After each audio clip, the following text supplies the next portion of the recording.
இது மெய்யாகவே மெய்யாகவே உங்களுக்கு சொல்லுகிறேன் என்றார். அல்லேலூயா. தேவதூதர்கள் ஏறுவார்கள், தேவதூதர்கள் இறங்குவார்கள். அல்லேலூயா. விசுவாசிக்கிறீர்களா? ஆமென். உங்களுக்காக உங்கள் குடும்பத்தை தேவதூதர்கள் இறங்கி பணிவிடை செய்ய வருகிறார்கள். அல்லேலூயா. விசுவாசிங்க. ஏதோ நம்ம ஒரு பரிதபிக்கப்படத்தக்க நபர் கூட நீங்க நினைக்காதீங்க. நமக்கு பணிவிடை செய்ய யாரு இருக்கிறாங்க? தேவ தூதர்கள் இருக்கிறாங்க. யாருன்னு நினைக்காதீங்க. அல்லேலூயா. தேவ தூதர்கள் உங்களுக்காக இருக்கிறாங்க. சோத்திரம்.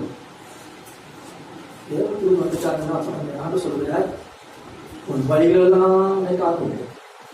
உனக்காக தூதர்களுக்கு என்ன செய்வான்? அவன் தூதர் கட்டளையிட்டார்னா ஒரு வழிகள் எல்லாம் என்ன செய்யணும்? காக்கப்படும். ஆமென். வழிகள் எல்லாம் காக்கப்படும். அதுதான் 91ஆம் சங்கீதத்தில் வாசிக்கிறோம்.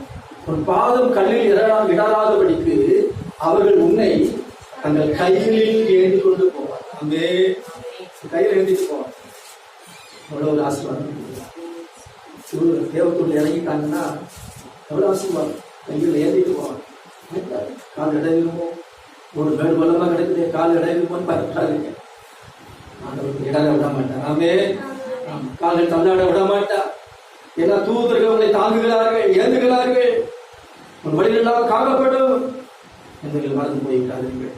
சோதரம் ஏற்பாட்டை பார்க்கும் பொழுது சாத்ராக் மேஷாக் ஆபேத்நேகோ 3 பேர் பாருங்க, அந்த சிலையை பொற்சிலையை பணிந்து கொள்ளாதனால எங்க போடப்பட்டார்கள்? அக்கினிச்சூளை. 7 மடங்கு சுடக்கப்பட்ட அக்கினிச்சூளையில போடப்பட்டார்கள். ஆனால் கர்த்தர் தூதனை அனுப்பி அவர்களை விடுவித்தார். அல்லேலூயா. 4வது நபராக அவர்களும் உலாவினார். தூதனை அனுப்பி அவர்களை விடுவித்தார். தூதனை அனுப்பினால் ஒரு விடுதலை கிடைக்கும். ஆமென். அதைத்தான் தானியேல் 3:28 வாசிக்கிறோம். வாசிக்க அது கூட தானியேல் 6:28 வாசிக்கும் பொழுது பாருங்கள், தானியேல் சிங்கக்கவியை தூக்கி போடப்பட்டார். எதற்காக அப்படின்னா எந்த தப்பும் செய்யல, தேவனை தேடுறதுனால. தேவனை தேடுறதுனால எங்க தூக்கி போடப்பட்டார்? சிங்கக்கவியை. ஆண்டவர் ஆனால் தேவன் தம்முடைய தூதனை அனுப்பி என்ன பண்ணினாரா?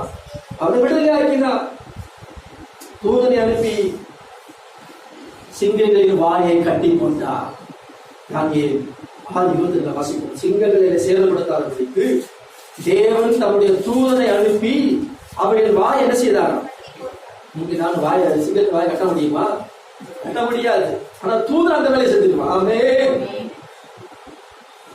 தூதன் என்ன செய்வான்? சிங்கத்தின் வாயை கட்டி போட்டுருவான். அவ்வளவுதான். நீங்க ஜாலியா இருக்கலாம்.